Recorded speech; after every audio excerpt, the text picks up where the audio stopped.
सभी मित्रों को गुड मॉर्निंग। आपका अपने चैनल के ऊपर स्वागत है। तो हम बात कर रहे थे भारतीय नागरिक सुरक्षा संहिता की। और भारतीय नागरिक सुरक्षा संहिता में हम जो धारा 49 तक हमने बात कर ली। आज उससे आगे बात करेंगे भारतीय नागरिक सुरक्षा की सहायता धारा 50 और 51। आइए शुरू करते हैं ज्यादा समय न लेते हुए। भारतीय नागरिक सुरक्षा संहिता की धारा 50 जो सीआरपीसी में पहले धारा 52 थी, तो ये क्या बोलती है? पुलिस को एक बहुत जरूरी पावर देती है।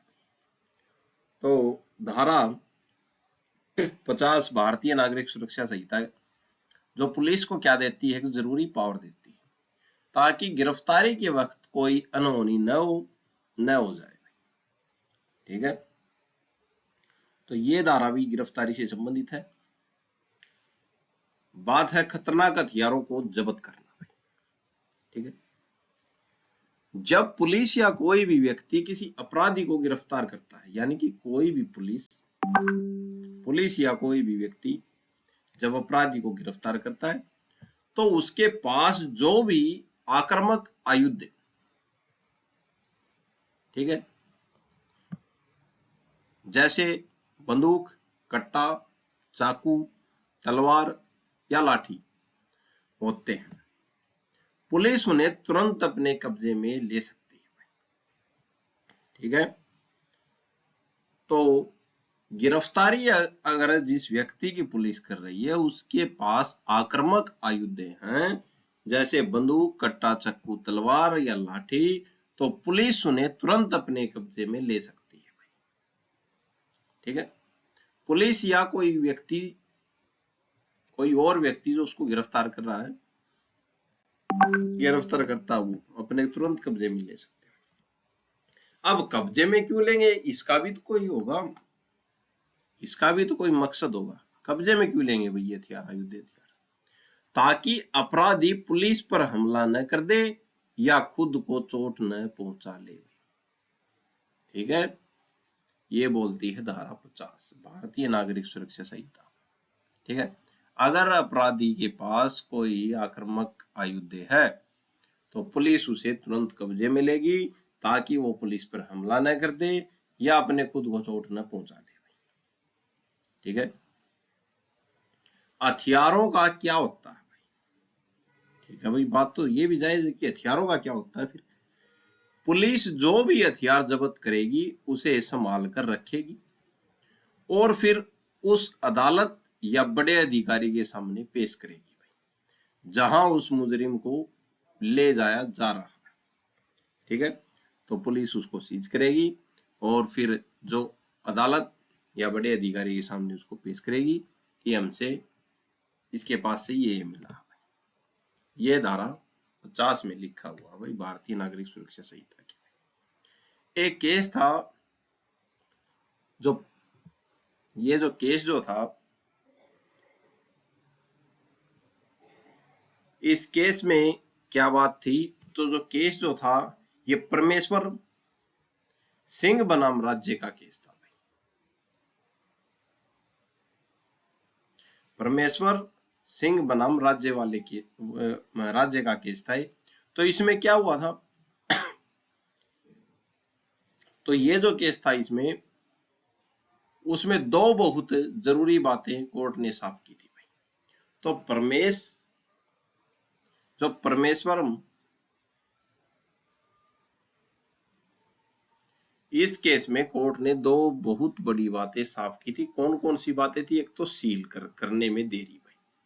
ठीक है, अगर पुलिस ने अपराधी से रिवॉल्वर पकड़ी है भाई और उसे मौके पर ही सील यानी कि पैक नहीं किया, तो सिर्फ इस छोटी सी गलती यानी कि लॉक की वजह से पूरा केस खराब नहीं माना जाएगा भाई।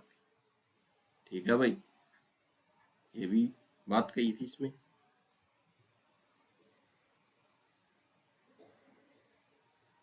जो परमेश्वर सिंह बनाम राज्य का केस था, इसमें कोर्ट ने दो बातें साफ की थी। एक तो सील करने में देरी, अगर पुलिस ने किसी अपराधी के पास से कोई रिवॉल्वर बरामद किया है और उसको मौके पर सील नहीं किया, तो इस छोटी सी गलती यानी कि लोप की वजह से पूरा केस खराब नहीं माना जाएगा। ये बात कही थी कोर्ट। दूसरी, गवाहों के साइन। नियम तो यह कहता है कि जब हथियार बरामद हो तो वहां मौजूद गवाहों के साइन ले लेने चाहिए। लेकिन अगर पुलिस ने गवाहों के साइन नहीं भी लिए तो भी सिर्फ इस वजह से बरामदगी को फर्जी या गलत नहीं कह सकते भाई। ठीक है, तो ये जो दो बातें इस केस में कही थी, ये पुलिस के पक्ष में कही थी कोर्ट ने। ठीक है, अगर वहां पे पकड़ी जाती रिवॉल्वर अपराधी से तो सील करने में देरी हो जाती है। सील अगर पुलिस वहां पे नहीं करती है तो क्या है, इस छोटी सी गलती के लिए पूरा केस खराब नहीं माना जाएगा भाई। दूसरा, गवाहों के साइन भाई। ठीक है, मौजूद गवाहों के साइन ले लेना चाहिए भाई। ठीक है, नियम तो ये कहता है भाई। ठीक है, लेकिन अगर पुलिस ने गवाहों के साइन नहीं भी लिए तो भी सिर्फ इस वजह से बरामदगी को फर्जी या गलत नहीं कह सकते भाई। तो ये दोनों के दोनों पॉइंट पुलिस के पक्ष में है। ये जो केस था इसमें ये बात कही थी भाई। धारा 50 हथियारों की बरामदगी, आक्रामक आयुध हथियारों की बरामदगी कैसे करेगी पुलिस। ठीक है, उसके बारे में धारा 50 में बताया गया। आगे बात करते हैं। हथियार छीनने का हक। ठीक है, गिरफ्तारी के वक्त पुलिस आपकी तलाशी लेकर हथियार ले सकती है। ठीक है, अदालत को सौंपना, वो हथियार पुलिस की जायदाद नहीं बनते, उन्हें कोर्ट में सबूत के तौर पर पेश करना होता है। ठीक है, प्रक्रिया की छोटी गलती, अगर सील करने या गवाहों के साइन लेने में थोड़ी बहुत ऊंच नीच हो जाए तो भी केस चलता रहता है। ठीक है, ये हमने केस में देख लिया था जिसमें सुप्रीम कोर्ट ने दो बातें कही थी, कोर्ट ने बातें कही थी। आगे बात करते हैं। आगे आ जाती है भारतीय नागरिक सुरक्षा की धारा 51, बहुत इंपॉर्टेंट धारा, मेडिकल टेस्ट से संबंधित है। ठीक है, तो धारा 51 भारतीय नागरिक सुरक्षा संहिता क्या कहती है? पुलिस को अपराधी का मेडिकल टेस्ट यानी कि चिकित्सा जो परीक्षा करवाने की ताकत देती है ताकि सबूत जुटाए जा सके। ठीक है, तो पुलिस को ये ताकत देती है धारा 51 की जो अपराधी जो है उसका मेडिकल टेस्ट करवाया जाए। क्यों करवाया जाए? सबूत जुटाने के लिए। मेडिकल टेस्ट और कब, मेडिकल टेस्ट कब और क्यों भाई? ठीक है, अगर किसी व्यक्ति को ऐसे अपराध जैसे मारपीट, मर्डर या कोई गंभीर जुर्म में के आरोप में पकड़ा गया है। ठीक है, यानी कि गंभीर अपराध किया उसने, किसी व्यक्ति ने, जैसे मारपीट, मर्डर या कोई गंभीर जुर्म के आरोप में पकड़ा गया, जहां पुलिस को लगता है कि उसके शरीर की जांच करने से जुर्म का पक्का सबूत मिल सकता है तो पुलिस उसका मेडिकल करवा सकती है। ठीक है, तो कब करवाएगी पुलिस? कोई संज्ञेय अपराध यानी कि गंभीर जुर्म है, गंभीर मामला है, उसमें अगर पुलिस को यह लगता है कि इसके सारे शरीर की जांच करवाने से हमको कोई सबूत मिल जाएगा तो पुलिस उसका मेडिकल करवा सकती है। धारा 51 ये पुलिस को पावर देती है भाई। ठीक है भाई, अब कौन कहेगा? कम से कम सब इंस्पेक्टर एसआई लेवल का अधिकारी डॉक्टर से प्रार्थना करेगा, किसके लिए? मेडिकल के लिए, कि आप इसकी जांच करिए। ठीक है, एक जो रजिस्टर्ड, अब कौन करेगा ये मेडिकल? तो रजिस्टर्ड डॉक्टर, ठीक है, कि यह जांच करेगा। ठीक है, रजिस्टर्ड डॉक्टर ही जांच करेगा, मेडिकल करेगा। ठीक है, तो बात साफ हो गई। मेडिकल टेस्ट क्यों करवाया जाएगा? तो कोई गंभीर अपराध है, पुलिस को लगता है कि हमको मेडिकल करवाने के बाद कोई सबूत मिल जाएगा पक्का सबूत मिल जाएगा तो वो क्या जांच करवा सकती है। कम से कम सब इंस्पेक्टर लेवल का अधिकारी डॉक्टर से प्रार्थना करेगा मेडिकल टेस्ट करने की।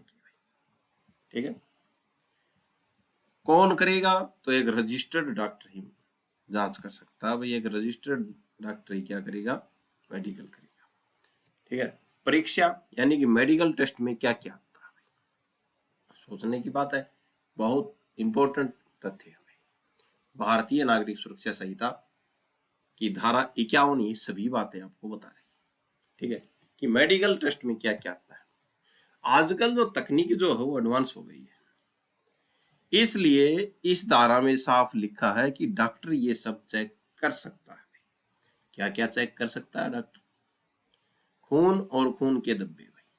ठीक है भाई, सीमन या यौन अपराधों के मामले में स्वाब। ठीक है, तो सीमन भी डॉक्टर क्या कर सकता है? चेक कर सकता है। फिर थूक, पसीना और बाल के नमूने भाई। ठीक है भाई, नाखून के की जो एकतरने होते हैं, नाखून जो होते हैं उनको भी डॉक्टर चेक कर सकता है। ठीक है, फिर डीएनए प्रोफाइलिंग सबसे जरूरी, जिससे अपराधी की पहचान पक्की होती है भाई। ठीक है, तो ये जो बता रखे हैं पॉइंट, इनको डॉक्टर चेक कर सकता है भाई। ठीक है, ये धारा 51 में बात कही गई है। भारतीय नागरिक सुरक्षा संहिता की धारा 51, खून और खून के धब्बे, सीमन, थूक, पसीना, बाल के नमूने, नाखून। ठीक है, डीएनए प्रोफाइल। आगे बात करते हैं भाई। अब इसी में बात दे रखी है कि महिलाओं के लिए खास नियम क्या है भाई मेडिकल टेस्ट का। ठीक है, ये तो पुरुषों का होगा, अब महिलाओं के लिए क्या है मेडिकल टेस्ट? तो धारा 51 कहती है भारतीय नागरिक सुरक्षा संहिता की कि अगर किसी महिला का मेडिकल टेस्ट होना है तो कानून बहुत सख्त है भाई। ठीक है, वह टेस्ट सिर्फ एक महिला डॉक्टर ही करेगी भाई। ठीक है, तो अगर किसी महिला का टेस्ट होना है तो वह टेस्ट सिर्फ एक महिला डॉक्टर ही करेगी भाई, या फिर महिला डॉक्टर की देखरेख में ही किया जाएगा भाई। पुरुष डॉक्टर अकेले महिला की ऐसी जांच नहीं कर सकता भाई। 3 फैक्ट है भाई। ठीक है, स्पष्टीकरण की बात कर लेते हैं हम। धारा 51 धारा 52 और 53 को और भी ताकतवर बनाता है। तो धारा 51 जो है ये धारा 52 और 53 भारतीय नागरिक सुरक्षा संहिता की धारा 52 और 53 को और भी मजबूत बनाता है। यह असल में 2 चीजों की परिभाषा दे रहा है। एक तो किसकी? परीक्षा की, कि मेडिकल टेस्ट कैसे होगा, और एक डॉक्टर की, कि डॉक्टर कौन होगा जो चेक करे। ठीक है, तो ये धारा 51 धारा 52 और 53 को और भी मजबूत बनाता है भाई। आगे हम बात करेंगे धारा 52 और 53 की भी। ठीक है, आगे बात करते हैं। अब जो परीक्षा जो है, परीक्षा का असली मतलब क्या है? ठीक है, पुराने समय में मेडिकल का मतलब सिर्फ शरीर को बाहर से देखना होता था। ठीक है, लेकिन अब कानून बहुत एडवांस हो गया है। अब परीक्षा में ये सब शामिल है। परीक्षा में क्या शामिल है? एक तो डीएनए प्रोफाइलिंग, अपराधी का डीएनए टेस्ट कराना ताकि उसकी पहचान 100% पक्की हो सकती है भाई। ठीक है भाई, दूसरा शरीर के नमूने, डॉक्टर आपके शरीर से खून, थूक, पसीना, बाल के नमूने ले सकता है। ठीक है भाई, तीसरा गंदगी या धब्बे भाई, अगर शरीर पर कहीं खून के धब्बे या सीमन लगा है तो उसका जो स्वाब जो है वो डॉक्टर ले सकता है। ठीक है भाई, फिर नाखून जो होते हैं, नाखून के अंदर अगर लड़ाई के दौरान अपराधी के नाखूनों में पीड़ित की स्किन या खून फंस गया तो नाखून काटना भाई। ठीक है भाई, तो ये सैंपल भी डॉक्टर ले सकता है। अगर लड़ाई हुई, दोनों में हाथापाई हुई है और ये बोल रहा है कि मैंने अपराध नहीं किया है, तो अपराधी के नाखूनों में पीड़ित की स्किन या खून फंस सकता है। ठीक है, ये माना जाता है। तो नाखून काट के उसका भी सैंपल लिया जा सकता है। आधुनिक तकनीक भी, डॉक्टर को अगर लगे कि कोई और वैज्ञानिक तरीका जरूरी है तो वह उसका इस्तेमाल कर सकता है। तो लास्ट पॉइंट में डॉक्टर के खुद के ऊपर छोड़ दिया। ठीक है, धारा 51 ने कि अगर डॉक्टर का खुद के विवेक के ऊपर छोड़ दिया कि डॉक्टर को खुद ये लगे कि कोई और वैज्ञानिक तरीका है तो वह उसका इस्तेमाल कर सकता है। ठीक है, आगे बात करते हैं। अब रजिस्ट्रीकृत चिकित्सा व्यवसायी कौन है भाई? ठीक है, तो रजिस्ट्रीकृत डॉक्टर कौन है भाई? ठीक है, ये बात करते हैं। ये भी है कि उसने बोल रखा धारा 51 में कि रजिस्ट्रेड डॉक्टर ही क्या करेगा? मेडिकल करेगा। हर कोई झोला छाप डॉक्टर यह जांच नहीं कर सकता। कानून के हिसाब से डॉक्टर वही है। डॉक्टर कौन है? जिसके पास राष्ट्रीय चिकित्सा आयोग एनएमसी अधिनियम 2019 के तहत मान्यता प्राप्त डिग्री हो। ठीक है, तो कानून के हिसाब से डॉक्टर कौन है? राष्ट्रीय चिकित्सा आयोग अधिनियम 2019 के तहत मान्यता प्राप्त डिग्री जिसके पास है वो डॉक्टर है, और वही क्या करेगा? फिर आगे क्या दे रखा? जिसका नाम नेशनल या स्टेट मेडिकल रजिस्टर में दर्ज हो गई। 2 पॉइंट आ गए। एक तो राष्ट्रीय चिकित्सा आयोग अधिनियम 2019 के तहत मान्यता प्राप्त डिग्री हो, दूसरा जिसका नाम नेशनल या स्टेट मेडिकल रजिस्टर में दर्ज हो। आगे क्या है? सरल शब्दों में वो डॉक्टर जो कानून रूप से प्रैक्टिस करने के लिए सरकार से सर्टिफाइड हो गई। ठीक है, तो ये डॉक्टर जो है क्या कर सकता है? मेडिकल कर सकता है। ठीक है, साइंस का पूरा इस्तेमाल। जब अपराधी यह नहीं कह सकता कि मैं अपना खून या बाल नहीं दूंगा, कानून ने परीक्षा शब्द में इन सब को शामिल कर दिया भाई, ताकि वैज्ञानिक सबूत जुटाए जा सके भाई। ठीक है, तो सभी शामिल कर दिए कानून ने इसमें। धारा 51 ये बोलती है कि ये आपकी चीज पुलिस डॉक्टर से मेडिकल करवा सकती है और मेडिकल के दौरान डॉक्टर ये सैंपल ले सकता है। कानूनी डॉक्टर जांच सिर्फ वही डॉक्टर करेगा जिसे सरकार ने मान्यता दी है, ताकि रिपोर्ट पर कोई उंगली न उठा सके।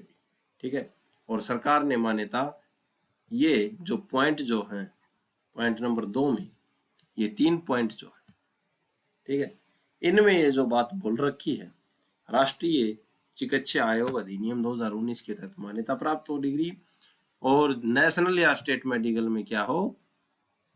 रजिस्टर हो। ठीक है, सरकार द्वारा सर्टिफाइड, तो वो डॉक्टर जांच कर सकता है, मेडिकल कर सकता है। आगे बात करते हैं भाई।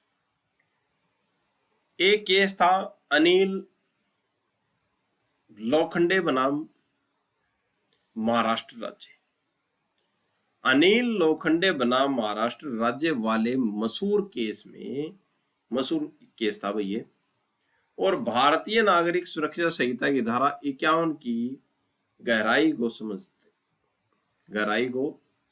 है भाई। तो ये जो केस जो था अनिल लोखंडे बनाम महाराष्ट्र राज्य वाला केस बहुत मशहूर केस था, और भारतीय नागरिक सुरक्षा संहिता की धारा 51 की गहराई को समझाती है भाई। ठीक है, सिर्फ बाहर से नहीं अंदर से भी जांच हो। ठीक है, अदालत ने साफ कर दिया, तो इस केस में अदालत ने साफ कर दिया था। ठीक है, क्या कर दिया था कि केवल बाहर से नहीं अंदर से भी जांच होनी चाहिए। अनिल लोखंडे बनाम महाराष्ट्र राज्य में केस इंपॉर्टेंट है, केस को याद रखना। ठीक है, गहराई से समझा दिया था धारा 51। अदालत ने साफ कर दिया था कि शरीर की परीक्षा का मतलब सिर्फ यह नहीं कि बाहर से चोट देख ली। पुलिस और डॉक्टर आपके शरीर के अंदरूनी हिस्सों की भी जांच कर सकते हैं। ठीक है, अब बात आ गई पुलिस कैसे करेगी, पुलिस किससे कहेगी, डॉक्टर से कहेगी, तो दोनों मिलकर ही जांच कर रहे हैं। डॉक्टर बताएगा पुलिस को कि हाँ ये घटना है। ठीक है, खून का नमूना, तो ये इस अनिल लोखंडे बनाम महाराष्ट्र केस, महाराष्ट्र राज्य केस में ये बात कही थी कोर्ट ने। क्या कही थी कि पुलिस की शरीर की परीक्षा का मतलब सिर्फ यह नहीं कि बाहर से चोट देख ली, पुलिस और डॉक्टर आपके शरीर के अंदरूनी हिस्सों की भी जांच कर सकते हैं।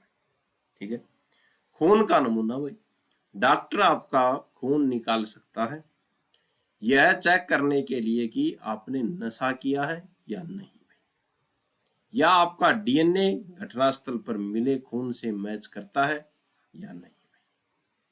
ठीक है, तो डॉक्टर खून भी निकाल सकता है कि आपने नशा किया या नहीं किया, आपका डीएनए घटनास्थल पे मिले खून से मैच करता है या नहीं करता। संविधान का डर नहीं है।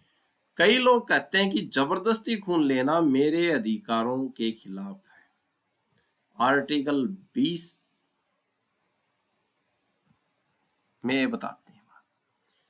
कई बोलते हैं, कई लोग कहते हैं कि जबरदस्ती खून लेना मेरे अधिकारों के खिलाफ है, लेकिन कोर्ट ने कहा कि खून का सैंपल लेना आपको अपने खिलाफ गवाही देने के लिए मजबूर करना नहीं माना जाएगा। ये बात भी इसी केस में गई थी, अनिल लोखंडे बनाम महाराष्ट्र राज्य में। यह सिर्फ एक वैज्ञानिक सबूत है। ठीक है, तो इसमें आपके अधिकारों का हनन नहीं हो रहा, ये तो संविधान का डर नहीं है। खून का सैंपल लेना आपको अपने खिलाफ गवाही देने के लिए मजबूर करना नहीं माना जाएगा। ठीक है, जमानत मिल गई तो क्या, अब बात यह भी है, अगर किसी अपराधी को जमानत मिल गई और वह घर पर है, तब भी पुलिस उसे बुलाकर उसका मेडिकल टेस्ट या डीएनए टेस्ट करवा सकती है। कोर्ट का मानना है कि जमानत पर छूटा व्यक्ति भी कानूनी रूप से अदालत की निगरानी में ही होता है। तो अदालत की निगरानी में होता है, क्यों शर्त के साथ जमानत दी जाती है। ठीक है, अगर कोई जमानत पे भी है तो भी पुलिस उसे बुला के उसका मेडिकल टेस्ट या डीएनए टेस्ट करवा सकती है। ठीक है, आगे बात करते हैं आधुनिक तकनीक। भाई सभी की सभी ये बात जो है धारा भारतीय नागरिक सुरक्षा संहिता की धारा 51 बोल रही है, जो एक बहुत विस्तृत मेडिकल टेस्ट के बारे में बात कर रही है। ठीक है, आधुनिक तकनीक। अब पुराना जमाना गया, परीक्षा शब्द में अब ये सब शामिल है। ये मैंने पहले भी देख लिया। ठीक है, नाखून और बाल, थूकना पसीना और डीएनए प्रोफाइलिंग। जब मुजरिम खुद कहे मेरा मेडिकल कराओ, ठीक है, ये चौथा पॉइंट आ गया। यह बहुत जरूरी पॉइंट है। अगर आपको पुलिस ने पकड़ा है और आपको लगता है कि पुलिस ने आपको मारा पीटा है, तो आप मजिस्ट्रेट से मांग कर सकते हैं कि साहब मेरा मेडिकल कराओ, ताकि साबित हो सके कि मेरे साथ ज्यादती हुई है। ठीक है, तो मुजरिम भी कह सकता है मजिस्ट्रेट साहब से कि अगर पुलिस ने आपके साथ मारपीट की है तो आपका मेडिकल टेस्ट करवा सकते हैं मजिस्ट्रेट साहब आपके कहने पर। मजिस्ट्रेट का फैसला, जज साहब आपकी बात मानेंगे, लेकिन अगर उन्हें लगता है कि आप सिर्फ केस को लेट करने के लिए या पुलिस को तंग करने के लिए ऐसा कर रहे हैं, तो वे आपकी अर्जी खारिज भी कर सकते हैं। तो इसमें विवेक होता है मजिस्ट्रेट साहब का। अगर मजिस्ट्रेट साहब को लगे कि मेडिकल कराना जरूरी है तो करवाएंगे, और अगर उनको ये लगता है कि केस को आप लेट कर रहे हैं और पुलिस को तंग कर रहे हैं, तो वो आपकी अर्जी को खारिज भी कर सकते हैं। ठीक है, निचोड़ देखते हैं। सबूत सर्वोपरि, केस सुलझाने के लिए पुलिस शरीर के किसी भी हिस्से का सैंपल ले सकती है। जमानत के बाद भी बेल मिलने का मतलब यह नहीं कि आप मेडिकल जांच से बच गए। आपका भी हक, अगर पुलिस ने आपको चोट पहुंचाई तो आप खुद मेडिकल भी मांग कर सकते हैं, मेडिकल की मांग। आगे बात करते हैं, धारा 51 ये बात बोल रही है। केस था उड़ीसा हाई कोर्ट और सुप्रीम कोर्ट के कुछ ऐसे फैसलों का जिक्र है जो पुलिस और अपराधी दोनों के होश ठिकाने लगा सकता है। ठीक है, तो उड़ीसा हाई कोर्ट और सुप्रीम कोर्ट के कुछ फैसले, उनका जिक्र यहाँ पे किया हुआ है, उनके बारे में हम देखते हैं। डीएनए टेस्ट मना किया तो फंसोगे। केस था थोगोरानी। ठीक है, थोगोरानी केस में कोर्ट ने कहा था भाई कि डीएनए टेस्ट मना, आपने मना किया तो आप फंसोगे। कोर्ट ने साफ कहा कि मेडिकल टेस्ट जैसे डीएनए सिर्फ अपराधी को जेल भेजने के लिए नहीं बल्कि बेगुनाह को बचाने के लिए भी होता है। तो थोगोरानी केस में ये बात कोर्ट ने कही थी कि डीएनए टेस्ट जो है अपराधी को जेल भेजने के लिए नहीं होता बल्कि बेगुनाह को बचाने के लिए होता है। नुकसान, अगर पुलिस डीएनए टेस्ट मांगती है और आप मना करते हैं तो कोर्ट आपके खिलाफ प्रतिकूल निष्कर्ष निकाल सकता है। ठीक है, मतलब कोर्ट मान लेगा कि आप कुछ छुपा रहे हैं और आप गुनहगार हो सकते हैं। ठीक है, तो अगर आपने मेडिकल टेस्ट करवाने से, डीएनए टेस्ट करवाने से मना कर दिया तो कोर्ट क्या मान सकता है कि आप कुछ ना कुछ तो छुपाने की कोशिश कर रहे हैं, आप ही गुनहगार हो। ठीक है, तो डीएनए टेस्ट अगर मना किया तो फंस सकते हो। गोथोरानी केस में ये बात कही थी कोर्ट ने कि डीएनए जो टेस्ट जो है वो अपराधी को जेल भेजने के लिए नहीं बल्कि बेगुनाह को बचाने के लिए है। भाई आगे बात करते हैं, बच्चों का मामला क्या हो सकता है भाई। अब इसमें इस केस में बंदे ने शादी का झांसा देकर संबंध बनाई और बच्चे हुए। कोर्ट ने कहा डीएनए कराओ ताकि पता चले कि बच्चे किसके हैं भाई।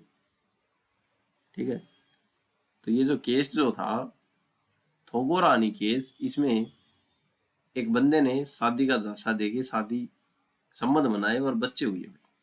ठीक है, कोर्ट ने कहा डीएनए कराओ ताकि पता चले बच्चे किसके हैं। तो बच्चों के मामले में भी डीएनए हो सकता है। पुलिस की डायरी और मेडिकल, महाराष्ट्र राज्य केस। महाराष्ट्र राज्य केस में क्या कहा था सुप्रीम कोर्ट ने, पुलिस की डायरी और मेडिकल में सुप्रीम कोर्ट ने एक बड़ा नियम बनाया। किसी को भी गिरफ्तार करने के बाद और मजिस्ट्रेट के सामने ले जाने से पहले उसका मेडिकल टेस्ट होना अनिवार्य है। तो महाराष्ट्र राज्य केस में ये बात कही थी सुप्रीम कोर्ट ने, पुलिस की डायरी और मेडिकल टेस्ट किसी को भी गिरफ्तार करने के बाद और मजिस्ट्रेट के सामने ले जाने से पहले उसका मेडिकल टेस्ट होना अनिवार्य है। इस टेस्ट की बात पुलिस को अपनी डायरी में लिखनी होगी। ठीक है, कि हमने मेडिकल टेस्ट करवाया था, गिरफ्तारी के बाद करवाया था और आपके सामने लाने से पहले करवाया था। ठीक है, जब मुजरिम को जज के सामने पेश किया जाए तो वह मेडिकल रिपोर्ट भी साथ में जज को देनी होगी। इससे पुलिस की मारपीट का पता चल जाता है किसी ने कि पुलिस ने मारपीट किया नहीं की। ठीक है, आइए हम आगे बात करते हैं। तो महाराष्ट्र राज्य केस में ये बात कही थी कि गिरफ्तारी के बाद और मजिस्ट्रेट साहब के सामने ले जाने से पहले आप मेडिकल टेस्ट करवाओगे और वो मेडिकल टेस्ट की बात डायरी में लिखोगे और मेडिकल टेस्ट की रिपोर्ट आप जज साहब को देनी होगी। ठीक है, जब मुजरिम पेश होता है। आइए आगे बात करते हैं। ये भी बात धारा 51 में बात लिखी हुई है, लेकिन ये जो क्या है, ये बात जो महाराष्ट्र राज्य केस में बात कही थी। ये बात करते हैं आगे। नार्को और पोलोग्राफी टेस्ट, क्या ये मेडिकल है? तो नार्को और पोलोग्राफी जो टेस्ट जो होते हैं झूठ बोलने के लिए, जो झूठ बोल रहा है उसके लिए, तो ये क्या मेडिकल है? सेल्वी बनाम कर्नाटक केस, ध्यान रखने की बात। इसमें क्या कहा था? यह सबसे महत्वपूर्ण हिस्सा केस का नाम था सेल्वी बनाम कर्नाटक केस। सुप्रीम कोर्ट ने नार्को, पोलोग्राफी और ब्रेन फिंगरप्रिंटिंग को लेकर बड़ा फैसला सुनाया था भाई। इस केस में कौन सा केस था? सेल्वी बनाम कर्नाटक केस। ठीक है, क्या फैसला सुनाया था? मेडिकल नहीं है भाई। ठीक है, तो ये जो ट्रस्ट थे इनको मेडिकल एग्जाम धारा 51 नहीं माना गया था इस केस में। सेल्वी बनाम कर्नाटक केस में जो नार्को, पोलोग्राफी और फिंगरप्रिंटिंग, ब्रेन फिंगरप्रिंटिंग केस को मेडिकल नहीं माना गया था कोर्ट द्वारा। धारा 51 में जो मेडिकल एग्जाम जो है उसमें नहीं माना गया था, जबरदस्ती माना गया था। ठीक है, तो इन टेस्टों को क्या माना गया था? सुप्रीम कोर्ट द्वारा जबरदस्ती माना गया था सेल्वी बनाम कर्नाटक केस में। आप किसी का जबरदस्ती नार्को या पोलोग्राफी नहीं कर सकते क्योंकि ये सीधे दिमाग से जुड़ी है, तो जबरदस्ती माना गया। डीएनए और खून अलग। खून, वीर्य, पेशाब और बाल के नमूनों को मेडिकल एग्जाम माना गया और इनकी जांच की जा सकती है। ठीक है, तो इसमें खून, वीर्य, पेशाब और बाल, इनके जो नमूने जो थे इनको क्या माना गया? मेडिकल एग्जाम माना गया। किस केस में? सेल्वी बनाम कर्नाटक वाले मामले में सुप्रीम कोर्ट ने। और ये जो नार्को, पोलोग्राफी और फिंगर प्रिंटिंग जो टेस्ट जो थे इनको क्या माना गया? मेडिकल नहीं माना गया। ठीक है, संविधान और आपका हक भाई, आर्टिकल 20 संविधान कहता है कि आर्टिकल 20 का उप 3 भाई। ठीक है, संविधान कहता है कि किसी को अपने ही खिलाफ गवाही देने के लिए मजबूर नहीं किया जा सकता। लेकिन धारा 51 में क्या बोला था कि संविधान में जो एक खून, वीर्य, पेशाब, बाल के नमूने और थूक, ठीक है, इनका टेस्ट कराना संविधान के खिलाफ नहीं है, आपके अधिकारों के खिलाफ नहीं। लेकिन इसमें क्या बोला? पोलोग्राफी और नार्को टेस्ट वाले मामले में सेल्वी बनाम कर्नाटक केस में यह बताया गया कि संविधान कहता है कि किसी को अपने ही खिलाफ गवाही देने के लिए मजबूर नहीं किया जा सकता। ठीक है, इसमें जबरदस्ती माना गया था। लेकिन कोर्ट ने साफ कर दिया कि खून या डीएनए देना गवाही नहीं है भाई।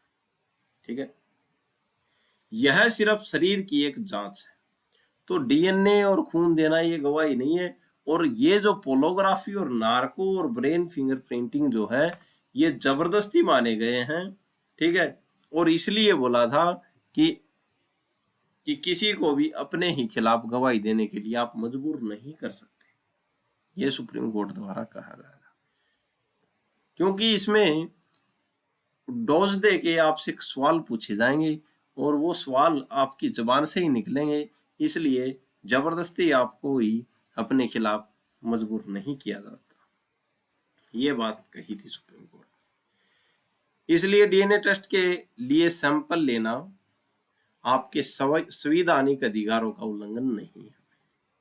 महिलाओं के लिए सुरक्षा, अगर अपराधी महिला है तो उसकी जांच सिर्फ और सिर्फ महिला डॉक्टर ही करेगी, यह नियम पत्थर की लकीर है भाई। ये बात भी सेल्वी बनाम कर्नाटक केस में कही थी भाई। ठीक है, तो महिला डॉक्टर ही करेगी, ये पत्थर की लकीर है।